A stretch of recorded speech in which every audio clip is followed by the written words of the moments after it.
संस्थांचं, कोल्हापूरचं, मिरज, औंध आणि पुणे हे पूर्वीपासून आपण सांगतोय की ते घेतलंच पाहिजे कुठल्याही परिस्थितीत. पण आता काय असतं, टप्प्याटप्प्यात चाललंय. आता हैदराबाद गॅझेटियर झालंय, आता ते सातारा संस्थांचं घेत आहेत.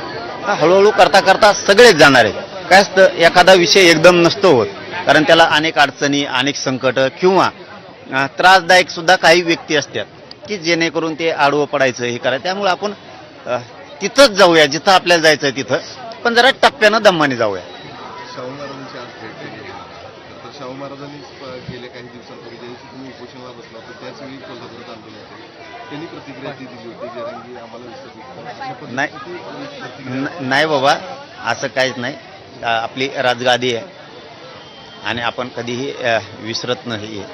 आणि असं काय महाराज साहेब आहेत म्हणता म्हणले असतील, परंतु मी कधीच असं होऊ देणार नाही. मी तरी किमान या राज्याचं गरिबाचं लेकरू आहे मी, आणि इमानदारीनं प्रामाणिकपणानं या राज्यातल्या लोकांसाठी लढतोय. तर माझ्याकडून असं कधीही होणार नाही की इकडं आरक्षण दिलं गेलं तिकडं नाही. समावेशक होणार, राज्यातल्या सगळ्या मराठ्यांना आरक्षण मिळेपर्यंत मी थांबणार नाही. हा, हे तर खरीच गोष्ट आहे की महाराज साहेबांनी हक द्यावी आणि आम्ही उभा राहावं. त्यांनी सांगितलं एकदा यायलाच लागतं, म्हणलं येतो. तब्येत बरी लागली की येतो, कारण हॉस्पिटलला होतो उपोषण सुटल्याच्या नंतर. तब्येत बरी लागली ते लगेच ताबडतोब महाराज साहेबांच्या भेटीसाठी आलोय. आणि सातारा गॅजेट आता घेता येत लगेच. अभ्यास कोल्हापूरचा सुद्धा सुरू आहे. पण आता महाराज साहेबांशी चर्चा करून आणखीन त्यांचं जास्तीचं काय म्हणणं आहे हे लगेच सरकारला पुन्हा सांगतो. काल रोहित पवारांच्या आंदोलनाला तुम्ही भेट दिलेली होती, त्यानंतर काल रात्री त्यांनी आंदोलन मागे घेतलेलं आहे. सरकारकडून त्यांना काही आश्वासनं दिली गेलेली आहेत. कसं फक्त आंदोलन मागे घेतलंय, सरकार पूर्ण करेल असं वाटतं का? कारण तुम्हाला देखील वारंवार अशा पद्धतीनं आंदोलन मागे घेताना आश्वासनं दिली गेली आहेत. हा, इथून पाठीमागे आम्हालाही सरकार नक्की फसवत गेलं, हे मात्र अंतिम सत्याचे.